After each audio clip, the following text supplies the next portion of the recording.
Welcome to Chris Parkin Shooting Sports. I've been playing around a little bit with red dot sights recently, and you get a lot of tube red dot sights, and you get the more reflex red dot sights, which effectively involve a screen with an LED dot reflected from that toward your eyeball. Now the great thing about red dot sights is you get massive field of view, you've got zero magnification, you can shoot with both eyes open, which gives you very fast target acquisition and retention. This Crimson Trace optic here is the CTS 1400, so I'm going to give this a go. Sportsman Gun Centre have sent me this, and I'm going to be putting it on a CZ rifle, which is actually a 2-2 rimfire, but I want to put it on in the more modern sort of 45-degree mounting solution on a rifle scope itself to give me that sort of dual purpose capability from the rifle.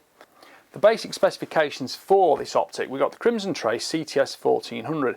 It's a 3.25 MOA aiming dot, which means that at 100 yards effectively, that will be 3¼ inches in diameter. Halve that at 50 yards. Now these are generally close range engagement sights, so if you halve that, it's about 1.75 inches at 50 yards. That gives you a really good aiming dot to plant on the subject and make the shot, whether it be a steel gong or some kind of reactive target in another way. Includes a low profile 1913 Picatinny mount, which we're going to be taking advantage of, externally accessible battery compartment, wide field of view with superior glass quality, intelligent electronics maximise battery life when not in use. So those are the prime sort of factors it's advertising. We've got a 3-year limited warranty, free batteries for life, which is interesting. These usually have a very, very long battery life anyway, but we're going to see about this and we'll have a little look inside. Crimson Trace have been in existence since 1994. They defined and built the laser sighting category through design, innovation and performance. With an obsession to create best-in-class electro-optics, Crimson Trace is proud to further enhance the experience of shooters, hunters and rugged outdoor enthusiasts. So pop the box open. We've got an instruction manual. Let's have a quick flick at that. It's fairly thin. I don't think there's a huge amount to tell us. It's just a quick start guide, gives you a brief rundown of the factors and instructions of what's going on. It should be fairly logical, gives you the direction to adjust in for zeroing, and we'll give this a read through when we do the full review on it. We've got a Crimson Trace sticker, but here is the prime target effectively. This is the red dot sight itself. It's a little bit difficult to access when it's not mounted, but it comes under a nice rubber cover which is going to protect it, and that is it. So that is actually very, very nice. It's slimline, low profile, and that's going to fit really well, hopefully, on this rifle about there to give me that sort of 45-degree point and shoot solution. If we look at what's underneath, we've got the standardised mounting structure here. It says made in Japan, which is always a sign of good quality. And then if we look elsewhere inside the box, what have we got? We've got 2 Allen keys. We've got a small bag here with probably a battery in it. Yes, we've got a battery in there. That looks like a CR2032 battery. And then here is the 1913 Picatinny mount. So squeeze that open, pop that out. That's got screws with it as well. I think that bag's going to be one to tear open there.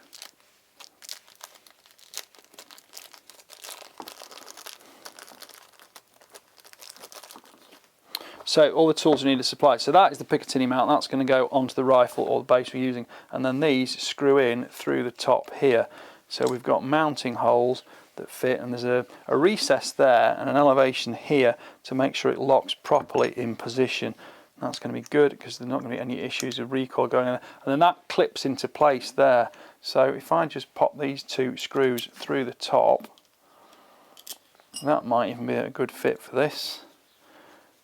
Because it's got the Allen keys included, so you can use those, but I'm just going to use that for speed on camera. Just nip those down, and there we go. That is it in position. So we've got up, down buttons there for illumination control. We've got left and right adjustment for windage, and then we've got vertical adjustment here for elevation. So let's have a look and see how easy this is to set up, or whether I need instructions.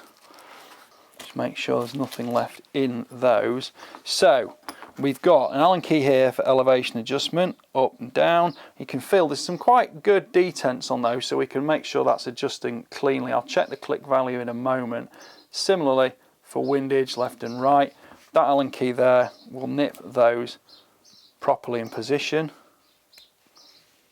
So that's there, and then we've got another Allen key here which is for the Picatinny mount on the bottom. So let's have a look and see if we can see where that battery fits, because it might actually go in underneath. Now it's a little bit tricky to see to start with, but it would appear that the battery goes in this little slotted compartment on the side. It's a little screwdriver or something just to pop in there, and that will then clip open. It fits in with positive up, and then that will slot back in position and click in place there. So I can see that red dot is actually now on inside, and I've got adjustable brightness. This will be a lot better outdoors because I'm obviously full of lights in here for the video, but I've got up and down for brightness there. Let's just move that to one side. Now the click value for zeroing it is 1 MOA per click, which is fine because it's generally going to be a close range sight, so you don't need super fine adjustments on it. And I'm just going to put a 45-degree mount on here. These are available all over the place, they're not expensive. And if you've got rifles got a Picatinny rail on it, you might want to add it on top. I did a red dot sight the other week using the CZ Scorpion, which of course has got a load of integral Picatinny rail to it, but I wanted to look at a different option for this rifle. So let's just put these in here. They're quite fiddly small screws. Now I'm positioning this at 45 degrees, so effectively I'm looking down between the elevation and windage dials. I'll just nip this in place. We can tweak this and adjust this once we've got it set up, but essentially that's going on there. And now we can put the red dot sight on top of it. Just slacken off these mount screws.